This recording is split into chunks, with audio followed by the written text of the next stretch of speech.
pproteus back for round number 4. This hand is not keepable. I don't know what my opponent's on, but yeah, this hand is not looking like it's going to cast any spells. So, not keeping that. This hand, I get to get colored mana, draw cards. Yeah, probably fine. I like that.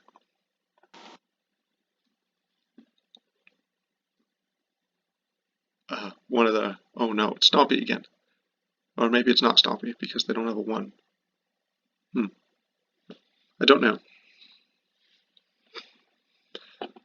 Alright, should I Radiant Fountain turn 1 or should I Plains turn 1? Either way, I'm going to Ash Barrens for a mountain.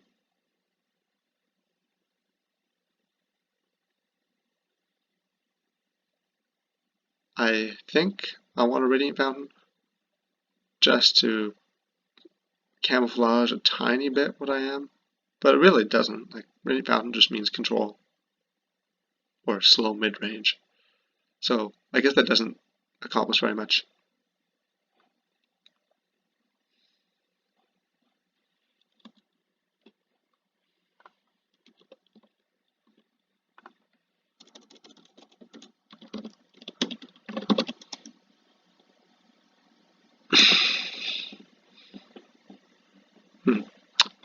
Opponent's a grinder, but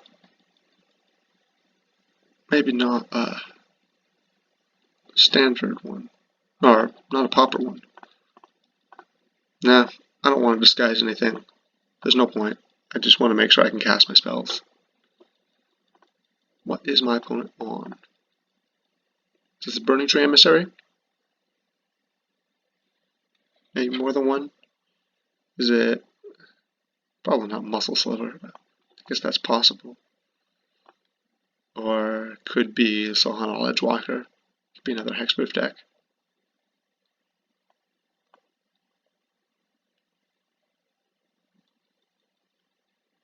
Okay, I'm waiting. Okay, it looks like...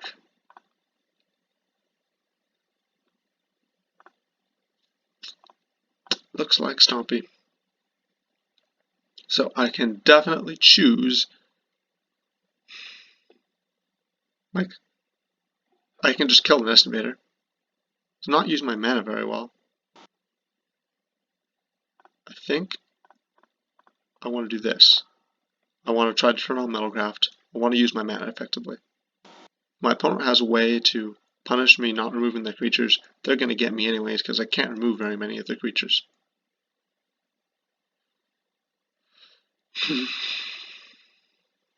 Oh. Wow. Alright. My opponent does not have... Wow. Okay, yeah, that's good for me. I play this because they know about it. And then kick Electrickery, blow up Ledgewalker and Eldrazi Spawn, and if they have Hunger, then I get them. Oh no, they have Hunger on the... Whoops. Alright, I was incorrect. I'm dumb. I'm sorry. That was avoidable. I did not have to let my opponent do that, I think.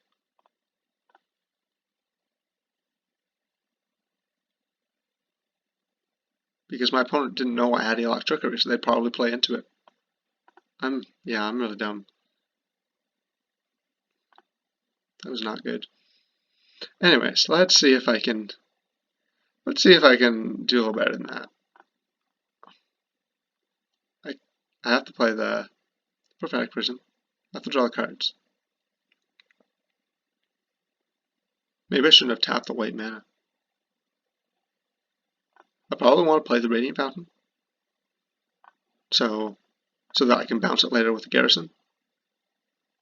So I should have played the Radiant Fountain first, and then tap Great Furnace plus Radiant Fountain. But I was thinking I wanted to conceal.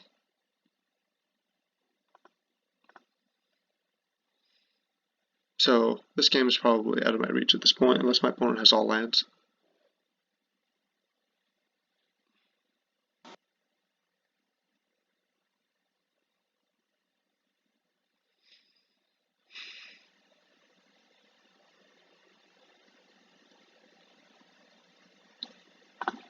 going to go look for maybe a Skyfisher. My opponent has all lands, and then I have a Skyfisher here. That's not too bad for me. Draining to Nowhere at least removes a creature.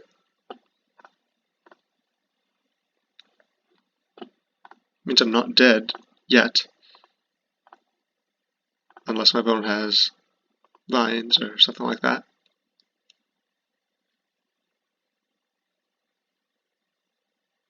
And my opponent could have vines because I was trying to play around vines with the electricity play early, but I didn't even consider. So yeah, combination of maybe I should have thought a little bit more and definitely bad luck. So same sideboarding as before. These 4 cards in, these 4 cards out. Go. Yeah, I assume my opponent had vines and hunger on turn 3 the first game, or when I had my decision point with my electricity. So if I had waited till their turn, they probably just would not have cast the hunger end of turn. They probably would have untapped and then cast it. Maybe they would have been greedy, but vines I think is the more important card to play around because my opponent has hunger Ledgewalker and they're smart. There's not going to be anything I can do about it. So I don't know. Maybe I'm missing something there. But there was no. If my opponent has both, I definitely didn't think about it. So in that sense, I screwed up. But if my opponent has both, I don't think I can actually play around that. Well, at least I get to play first this game. I like playing first. Leads to good outcomes. I think I keep this hand. I get to, at worst case, play a turn 3 Standard Bearer, which on the draw might just be enough. I'm going to play the step to maximize my chances of getting this on turn 2.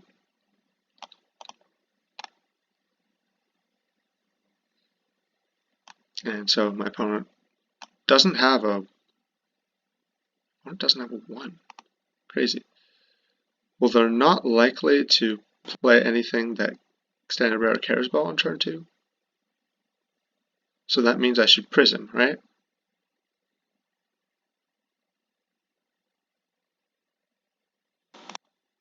I think that means I should Prism.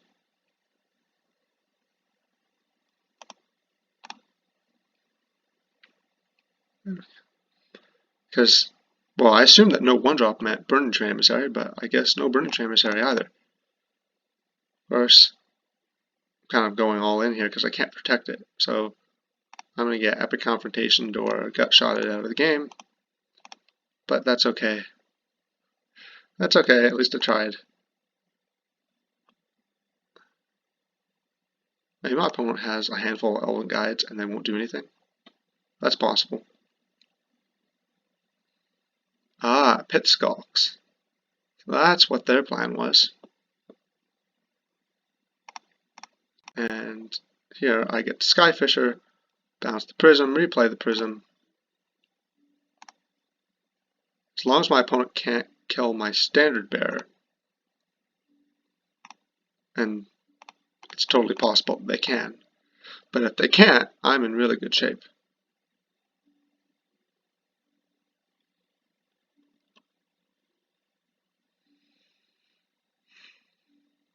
They probably have max 2-3 cards in their deck that kill Standard Bearer. So it's very unlikely that they have one there. I would like to hold up Prismatic Strands at some point, but I think I just have to play more creatures. I can't just let my opponent run all over me. It's not a good long-term strategy. Especially when I'm now missing a land drop. I think I'm going to take advantage of the land drop to get another creature down.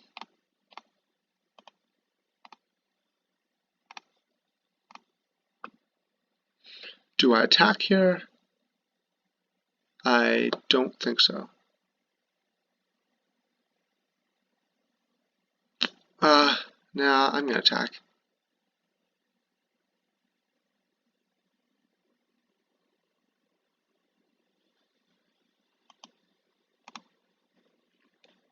I will trade Glinthawk for Pitskulk. So my opponent knows about the Prophetic Prism, so I'm going to play it. And if I get the chance to leave up Prismatic Strands, I don't know. This probably isn't the turn to do that. My opponents demonstrate they have nothing. So, and I'm at 18, so I don't have to worry about my life total. So I should probably just attack for 6. Play Skyfisher here. And then I can also leave up Lightning Bolt, because I don't need to draw any more cards. I do want to keep playing lands.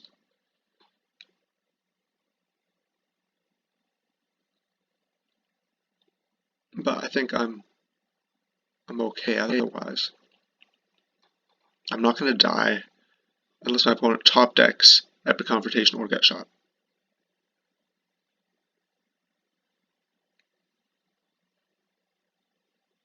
My opponent can all-out attack, assuming I leave back 1 blocker to get in for 6 or 7 damage, lose a creature. That's not that scary. Alright, Glinthawk.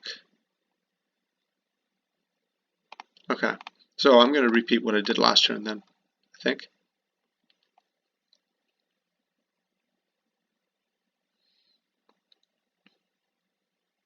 Well, I'm going to attack here for 6. And yeah, I'm going to play 2 creatures. And then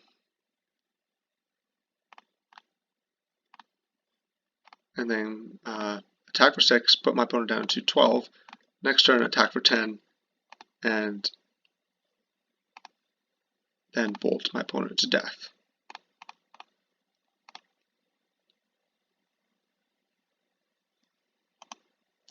So this is a pretty good start. My opponent probably does have a handful of Elven Guides. Yeah, they figured it out. So that went pretty well.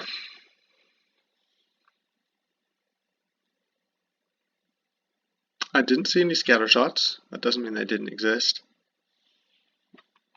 I think I'm going to go +1 Battle Screech, -1 Palace Sentinels. The thing about Battle Screech, though, well, I mean, there are multiple issues, but one issue is that if I have the ability, like both a creature that I can tap and the time to spend 4 mana, if I have all of that, then I'm probably winning. So, in that sense, it's actually really similar to Palace Sentinels, where if I can play the Palace Sentinels and it's effective on the board, if it's because the card advantage, if I play the Palace Sentinels and the card advantage is relevant, or if a 2/4/4 mana was a good tempo deal, then I'm in a good spot. If my opponent has 5 2/2s and I have nothing, and I play Palace Sentinels, probably that wasn't a great deal. So I'm gonna try the Battle Screech here. All these ledge walkers, I wasn't expecting that, but Battle Screeches do let me trump ledge walkers pretty effectively. Whereas Battle Sentinels is better against Riverboa, for example. Although Battle Screech, I guess, is decent against Riverboa too.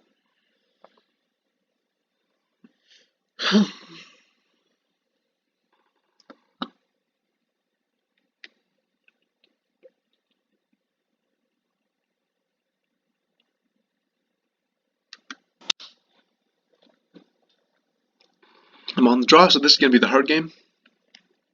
This hand has problems for sure, but I do get to draw cards, get to play land, so I'm keeping it. I hope to draw Lightning Bolts.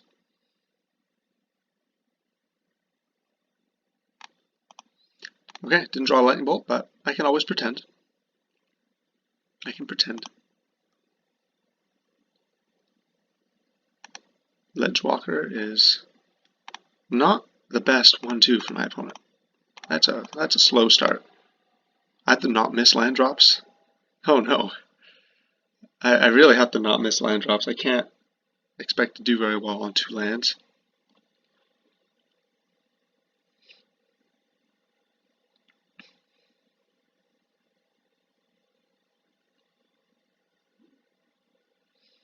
Okay. So Glinthawk, I think I like that. Because that'll guarantee I get to use 3 mana this turn.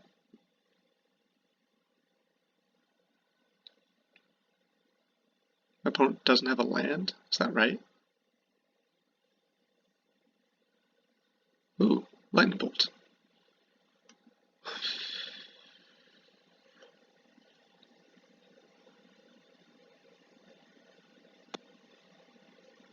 Okay, new plan.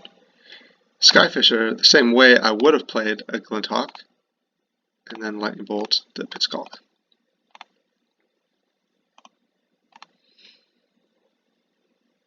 So I did miss a land drop there, but at least I got to spend a lot of mana.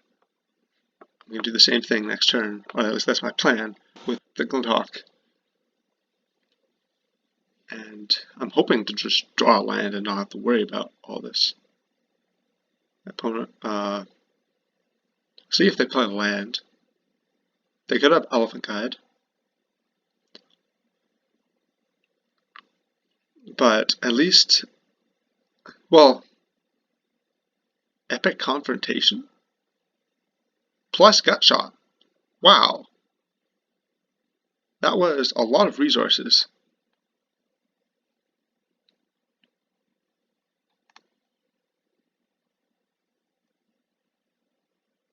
Yeah, I wasn't expecting that one.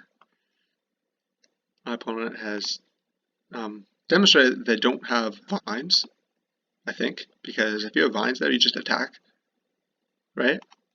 Or at least that's what I would do. I wouldn't. I would not want to use 2 removal spells that are designed for this, unless they have another one. They could have a 3rd one.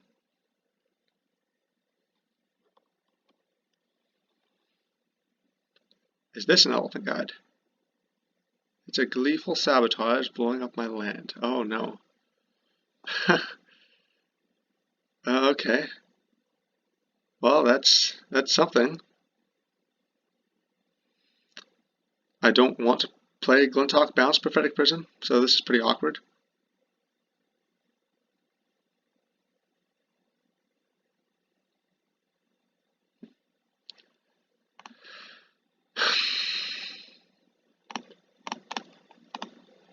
Alright, Standard Bearer. Aha! No more Elephant Guide. I think I'm safe-ish. Is this another Gleeful Sabotage?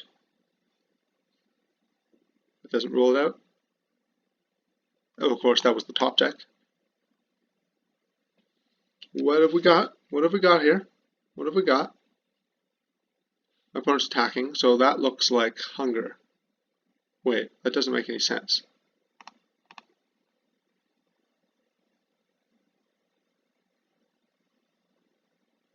Yeah, I don't know what my opponent has. That didn't make a lot of sense to me. Okay, a concession. Alright, so lock them down with Standard Bearer. Sweet. Standard Bearer is a sweet card. Very exciting against Stompy. Alright, I'm now 3-1. See you in round 4.